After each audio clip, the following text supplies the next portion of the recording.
Bienvenue donc à la phase décisive de la Ligue des Champions. Le tirage au sort a été effectué, les matchs sont fixés et nous sommes à l'aube d'un autre voyage palpitant à travers les phases éliminatoires. Nous analyserons toutes les rencontres clés en jetant un coup d'œil à la forme des équipes et, bien sûr, je me risquerai à vous donner mes pronostics pour chaque match. Alors, sans plus tarder, allons-y. Bon, Brest contre le PSG. C'est David contre Goliath au Parc des Princes, ou du moins ce le serait si le stade de Brest était aux normes UEFA. Les Brestois ont fait un parcours extraordinaire pour arriver à ce stade de la compétition pour leur première participation en Ligue des Champions, en remportant même leurs 2 derniers matchs. Mais le PSG, eh bien, c'est le PSG. Ils ont Mbappé, Neymar, Messi. La liste est interminable. Brest entrera sur le terrain avec envie, c'est certain, mais je ne vois pas comment il pourrait venir à bout des Parisiens. Le PSG se qualifiera, et confortablement. Voilà. Le grand match. Le match que tout le monde attendait. La confrontation qui promet d'être un spectacle inoubliable. Manchester City, la puissance de la Premier League, contre le Real Madrid, les rois d'Europe. 2 géants du football, chacun avec son propre style et son talent, prêts à s'affronter sur la plus grande scène. On ne pourrait pas rêver d'un match plus important à ce stade de la compétition. L'ambiance est électrique, les supporters sont en délire et l'enjeu est considérable. City est en pleine forme, écrasant les équipes pour le plaisir en Premier League. Leur puissance offensive est inégalée et leur défense est solide comme un roc. Le Real Madrid, d'un autre côté, n'a pas été à son meilleur niveau cette saison, mais on ne peut jamais les écarter, n'est-ce pas? Ils ont cette capacité à se réveiller quand c'est le plus important. Ils ont cette expérience, ce savoir-faire, cette capacité à élever leur niveau de jeu quand cela compte vraiment. Sous la houlette de Carlo Ancelotti, ils ont la perspicacité tactique et la force mentale pour surmonter n'importe quel défi. Celui-ci est trop difficile à pronostiquer, un véritable pile ou face. Les 2 équipes ont leurs forces et leurs faiblesses, et cela pourrait aller dans un sens comme dans l'autre. Mais je vais miser sur le Real Madrid pour l'emporter de justesse. C'est juste une intuition. Leur histoire, leur pédigré et leur capacité à performer sous pression pourraient leur donner le léger avantage dont ils ont besoin pour sortir victorieux. La Juventus n'a pas eu la vie facile cette saison, n'est-ce pas? Quelques passages à vide, quelques questions soulevées, mais ils semblent retrouver leur forme, ayant gagné leurs 2 derniers matchs. Le PSV, c'est une équipe correcte, ne vous méprenez pas. Ils jouent bien au football, ils sont dangereux en attaque.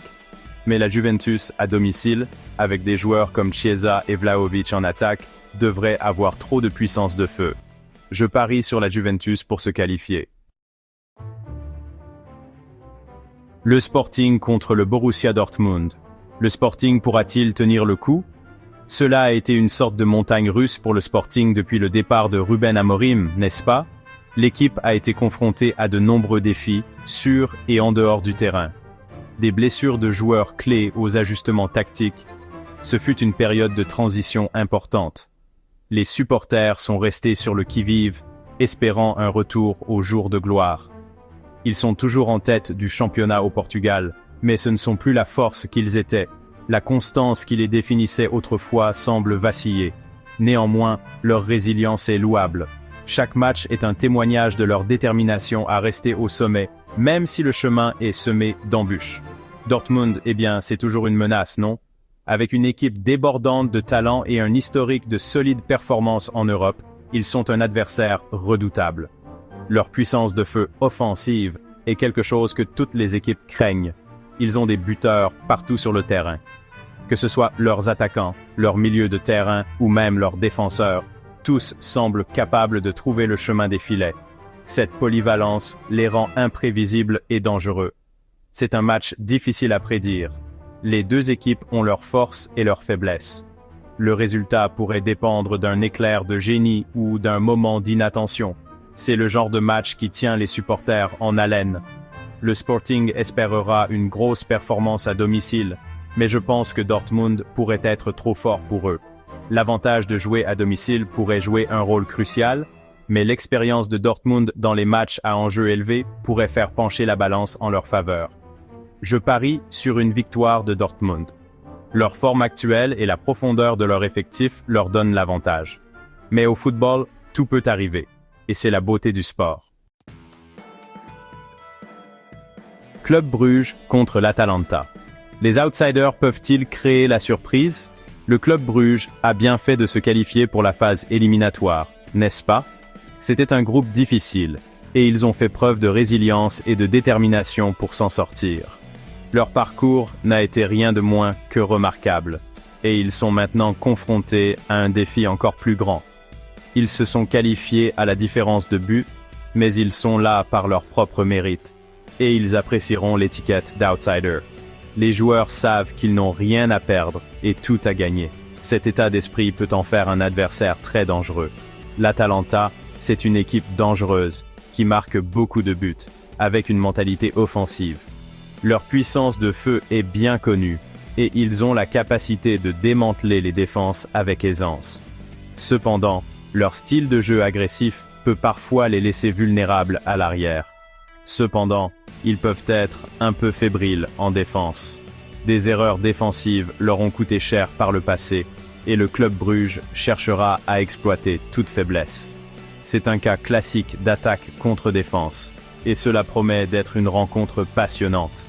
Il pourrait y avoir quelques buts dans ce match.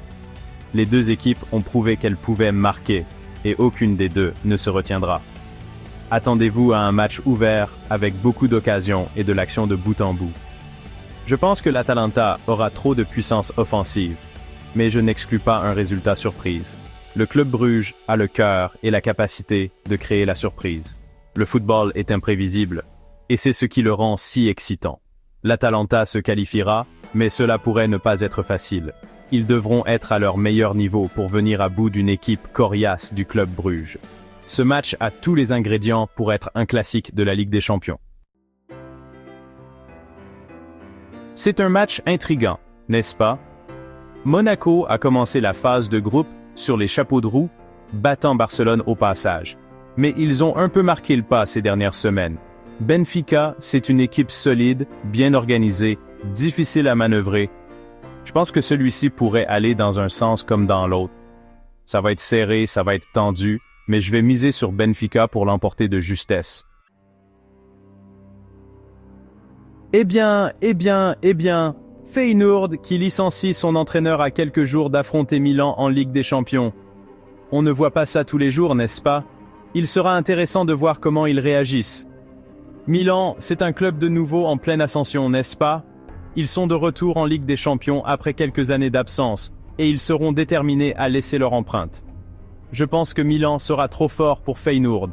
C'est une tâche difficile pour l'équipe néerlandaise, même sans le bouleversement au niveau de l'encadrement. Le Celtic sera absolument ravi d'être en phase éliminatoire, et à juste titre. Ils ont une histoire glorieuse dans cette compétition. Mais ils n'auraient pas pu rêver d'un tirage au sort plus difficile, n'est-ce pas? Le Bayern Munich, 6 fois vainqueur. C'est un déséquilibre sur le papier, c'est certain. Le Celtic espérera un miracle, mais je pense que le Bayern sera trop fort.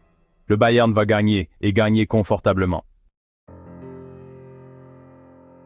Voilà donc, mes pronostics pour les huitièmes de finale de la Ligue des Champions. Cela promet d'être une phase de football passionnante, pleine de drame, d'émotions, et peut-être même quelques surprises en cours de route. Faites-moi savoir ce que vous pensez de mes pronostics dans les commentaires ci-dessous. Qui pensez-vous qui se qualifiera pour le prochain tour? Et n'oubliez pas de liker et de vous abonner pour plus de contenu footballistique.